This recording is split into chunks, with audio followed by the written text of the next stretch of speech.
दर्शकों, आप सभी का स्वागत है हमारे इस प्रोग्राम हेल्थ प्लस में और मैं हूं बबीता। दर्शकों, आज हम डिस्कस करेंगे एक ऐसी बीमारी की जो बहुत ही अजीब और बहुत ही भयानक बीमारी है। जी हाँ, मैं बात कर रही हूँ पाइल्स यानी बवासीर की। ये कैसे होती है, क्या कारण है इसके होने के और इससे हम कैसे छुटकारा पा सकते हैं, ये सब जानने के लिए हमारे साथ मौजूद हैं बहुत ही एक्सपर्ट डॉक्टर हतेंद्र सूरी जी। आइए उनसे बातचीत करते हैं, स्वागत करते हैं उनका हमारे स्टूडियो में। बहुत बहुत स्वागत है आपका हमारे स्टूडियो में। डॉक्टर साहब, बवासीर बहुत ही भयानक, बहुत ही अजीब किस्म की बीमारी है। क्या है ये बीमारी और कैसे होती है ये? बवासीर एक ऐसी बीमारी है जिसमें गुदा में जो खून की नसें होती हैं वो फूल जाती हैं, उसको बवासीर कहते हैं। बवासीर पुराने टाइम से एक बहुत आम बीमारी है, पर इसको इग्नोर किया जाता है और आमतौर पर पेशेंट डॉक्टर के पास तभी जाता है जब ये बहुत बढ़ चुकी होती है। बवासीर के जो मुख्य लक्षण हैं वो टॉयलेट के समय खून आना, दर्द होना, मस्से बाहर आना, कब्ज रहना, ऐसा लगना टॉयलेट जाने के बाद भी जैसे खुल के पेट साफ नहीं हुआ, और ऐसा महसूस होना जैसे टॉयलेट के बाद कुछ पानी सा आता रहता है। ये सभी बवासीर के मुख्य लक्षण हैं। और आमतौर पर बवासीर के होने के जो कारण हैं वो लगातार एक जगह पर ज़्यादा देर बैठना, ज़्यादा देर खड़े होना, टॉयलेट में ज़ोर लगाना, टॉयलेट में ज़्यादा देर बैठना, और एक बहुत कॉमन कॉज है टॉयलेट में जो सेल्फ वॉश होता है उसको ज़्यादा इस्तेमाल करना, या टॉयलेट में बैठ के न्यूज़पेपर पढ़ने की कुछ लोगों को हैबिट होती है। This is a very very common cause. उसके अलावा कम फाइबर खाना, सलाद कम खाना, ये एक मेजर रीज़न है। बहुत सारे लोग अपनी डाइट में सैलड को नहीं लेते। अगर आप सलाद को अपनी डाइट में नहीं लेते तो डेफिनेटली आपको पाइल्स होने के बहुत ज़्यादा चांसेस हैं। जी डॉक्टर साहब, जैसे मैंने सुना है कि 60% लोग ऐसे हैं जिनको ये प्रॉब्लम होती है, उनमें से लेडीज़ सबसे ज़्यादा हैं जिनको ये प्रॉब्लम होती है। क्यों होती है, उनको ही क्यों ये प्रॉब्लम ज़्यादा होती है? देखिए, लेडीज़ में सारी प्रॉब्लम ज़्यादा नहीं होती। पाइल्स की प्रॉब्लम तो जेंट्स में ज़्यादा होती है। लेडीज़ में फिशर की प्रॉब्लम ज़्यादा होती है। फिशर एक ऐसी बीमारी है जिसमें टॉयलेट वाली जगह के अंदर काफ़ी सारे जख्म हो जाते हैं। जी। फिशर लेडीज़ में इसलिए कॉमन है कि प्रेगनेंसी के दौरान कॉन्स्टिपेशन रहने लग जाती है। कॉन्स्टिपेशन में पेशेंट को टॉयलेट के समय स्ट्रेन करना पड़ता है, जोर लगाना पड़ता है, उससे अंदर जख्म हो जाते हैं।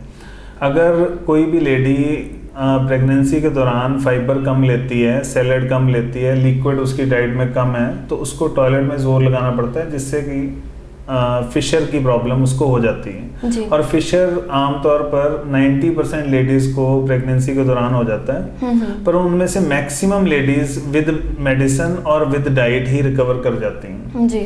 जो अपनी डाइट और प्रॉपर टाइम पे डायग्नोज करा के ट्रीटमेंट नहीं कराती, उन्हीं को ऑपरेट करवाना पड़ता है। जी बिल्कुल। और बात करें तो बवासीर की कितने होती है, ये कितने तरह की होती है? बवासीर बेसिकली इसकी 4 स्टेजेस होती हैं, फर्स्ट, सेकंड, थर्ड और फोर्थ। जी। पहली और दूसरी स्टेज में मस्से अंदर होते हैं और थर्ड और फोर्थ स्टेज में मस्से बाहर आने लग जाते हैं। पर आमतौर पर जो आम लोग हैं वो फिशर और फिस्टुला को भी बवासीर का ही एक पार्ट समझते हैं। जी। फिशर एक ऐसी बीमारी है जिसमें टॉयलेट वाली जगह के अंदर जख्म हो जाते हैं, और फिस्टुला जिसको कि सबसे कॉम्प्लिकेटेड गिना जाता है। फिस्टुला एक ऐसी बीमारी है जिसमें टॉयलेट वाली जगह के साथ एक फिंसी हो जाती है, जिसमें से पस आनी शुरू हो जाती है। बेसिकली फिस्टुला एक ऐसी बीमारी है जिसके अंदर जैसे घुन लग जाता है, जैसे एक बीमारी जो अंदर अंदर स्प्रेड हो रही है, ये एक ऐसी बीमारी है। अगर फिस्टुला का इन टाइम ट्रीटमेंट ना करवाया जाए तो ये बहुत गंभीर रूप धारण कर सकती है और हाई एनल फिस्टुला में कन्वर्ट हो सकती है। मतलब फिस्टुला इतना लंबा हो सकता है कि फिर उसका ऑपरेशन करवाना बहुत मुश्किल हो सकता है। जी, जैसे आपने फिस्टुला के बारे में बताया, लोग इससे भी बहुत डरते हैं, इसका ऑपरेशन से भी बहुत डरते हैं, क्या कारण है?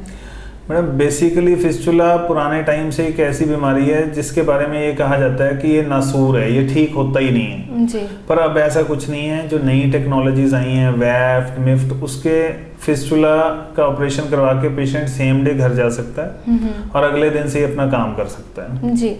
अगर हम बवासीर की बात करें तो बवासीर पहले जो लोग थे ऐसे देसी इलाज करके ठीक हो जाते थे, और उसके बाद ऑपरेशन चले, ऑपरेशन से भी उन्हें इलाज मिला, लेकिन ऑपरेशन से भी लोग बहुत ज़्यादा डरते हैं। क्या ऐसा कोई इलाज है कि बिना ऑपरेशन से ही इसका निपटारा किया जा सके? देखिए, बेसिकली वो इस बात पे डिपेंड करता है कि पाइल्स की स्टेज कौन सी है। फर्स्ट और सेकेंड स्टेज के अंदर तो पाइल्स का इलाज मेडिसिन से ही होता है। 3rd और 4th स्टेज के अंदर उसका ऑपरेट किया जाता है। पहले टाइम में देखो जो पाइल्स का ऑपरेट होता था तो पेशेंट को 1-1.5 महीना पट्टियां करवानी पड़ती थी, बहुत तकलीफ रहती थी, जख्म हो जाते थे। अब ऐसा कुछ नहीं है। अभी जो पाइल्स का जो लेटेस्ट टेक्नोलॉजी से ट्रीटमेंट होता है उसमें आमतौर पे पेशेंट को 2 से 4 घंटे के अंदर हम घर भेज देते हैं और अगले दिन से ही पेशेंट अपना सारा काम कर सकता है। जी डॉक्टर साहब, कुछ लोग ऐसे हैं कि बीमारी छोटी सी होती है लेकिन बढ़ इसीलिए जाती है क्योंकि वो अपना अच्छे से ट्रीटमेंट नहीं करवाते या शायद वो डरते हैं, घबराते हैं, शर्माते हैं। ऐसा क्यों होता है? बेसिकली बवासीर के बारे में जो सबसे जो मिथ है वो ये लोगों के दिमाग में ये बैठा हुआ है कि ये पता नहीं शायद गंदगी से होने वाली बीमारी है कि मैं किसी को बताऊंगा तो मेरी इंसल्ट हो जाएगी जी। तो दैट इज़ वाई लोग एक दूसरे को बताते नहीं हैं। इसके बढ़ने में 2 ही मेन कारण है, शर्म और डर जी। शर्म की वजह से पेशेंट एक दूसरे को बताते नहीं और डर, ऑपरेशन का डर बहुत होता है, लगता है कि ऑपरेशन करवा लिया तो बहुत देर बेड रेस्ट करना पड़ेगा, काम नहीं कर पाएंगे, उस वजह से भी एक मेजर रीज़न है। पर जब पेशेंट इसका इलाज करवाता है तो उसको लगता है कि मैंने अपना टाइम लाइफ का वैसे ही खराब कर दिया, ये तो छोटा सा काम था और अगर मैं इन टाइम करवाता तो मुझे इतनी मुश्किल ना आती। जी बिल्कुल, मतलब अगर बढ़ जाए बीमारी तो ऑपरेशन करा के आप इसे छुटकारा पा सकते हैं। बिल्कुल। सो दर्शकों, देखा आपने, डॉक्टर साहब ने हमें बताया कि ये बहुत बड़ी बीमारी भी नहीं है अगर आप इसका सही टाइम पे इलाज करवाते हो तो। अगर ऑपरेशन से भी डरते हो तो बिल्कुल डरने की ज़रूरत नहीं है क्योंकि आप छोटा सा ऑपरेशन है करवा के, छोटा सा ऑपरेशन करवा के आप फिर से अपने काम में लग सकते हैं, आप फिर से फिट एंड फाइन महसूस कर सकते हैं। सो डॉक्टर साहब, आपने जैसे डाइट की बात की, क्या डाइट का भी इससे कोई मेल है? किस तरह की हमें डाइट लेनी चाहिए? देखिए, हर एक नॉर्मल बंदे को अपनी डाइट में फाइबर ऐड करनी चाहिए, लिक्विड 8 से 10 गिलास पानी रोज़ पीना चाहिए, टॉयलेट में स्ट्रेन नहीं करना चाहिए, जब आपको टॉयलेट का प्रेशर है तब आपको जाना चाहिए, अदरवाइज़ आपको टॉयलेट नहीं जाना चाहिए, टॉयलेट में ज़्यादा देर बैठना नहीं चाहिए, सेल्फ वॉश या बिडेड जिसको कहते हैं उसको इस्तेमाल नहीं करना चाहिए। सारी यूरोपियन कंट्रीज़ में, डेवलप्ड कंट्रीज़ में सेल्फ वॉश बैन हो चुका है। इंडिया के अंदर अभी भी सभी घरों में सेल्फ वॉश यूज़ होता है और ये एक मेजर कॉज है फिशर का। डॉक्टर साहब, जैसे हमने डाइट के बारे में बताया कि डाइट हमें इस तरह की लेनी चाहिए जिससे कि ये बीमारी जो है हमारे आगे पीछे भी नहीं भनकेगी, जैसे आपने इनको सबको बताया हमें किस तरह के हमें जो रूल्स हैं वो भी अपनाने चाहिए। जाते जाते डॉक्टर साहब हमें क्या मैसेज देना चाहोगे? बेसिकली शर्म और डर की वजह से ये बीमारी बढ़ रही है। आपको कोई भी बवासीर का सिम्टम महसूस होता है, आप तुरंत अपने डॉक्टर को चेकअप करवाओ और अगर आप इन टाइम चेकअप करवाते हो तो मैक्सिमम चांसेस यही हैं कि आप दवाई से ठीक हो जाओगे जी। और आपको ये कभी नहीं भूलना चाहिए कि बवासीर और कैंसर के बहुत सारे सिम्टम मिलते हैं, तो ऐसा ना हो कि आप बवासीर को इग्नोर करते करते आप कैंसर को इग्नोर कर रहे हो और अंदर अंदर वो बीमारी अगली स्टेज में चली जाए जब उसका इलाज बहुत मुश्किल है। जी बिल्कुल।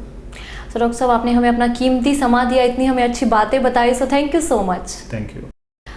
सो दोस्तों, देखा आपने कि डॉक्टर साहब ने हमें कितनी अच्छी बातें बताई, इस बीमारी से हम किस तरह से छुटकारा पा सकते हैं। और मैं आपको एक और छोटी सी बात बता दूं जो डॉक्टर साहब ने हमें बताई है कि आपको घबराने की और डरने की और शर्माने की भी बिल्कुल ज़रूरत नहीं है क्योंकि ये आम बीमारियों की तरह ये भी एक बीमारी है। सो आप डरिए मत। आपको अगर इतनी सी भी, छोटी सी भी इसकी शिकायत है तो आप उसका तुरंत इलाज करवाइए, अपने डॉक्टर के पास जाइए, उनसे पूछिए, उनसे डिस्कस कीजिए। अगर ऑपरेशन की भी ज़रूरत पड़ती है तो वो भी करवाइए क्योंकि ये डरने वाली बिल्कुल भी बात नहीं है। सो दर्शकों, इसी के साथ मुझे इजाज़त दीजिए। नमस्कार।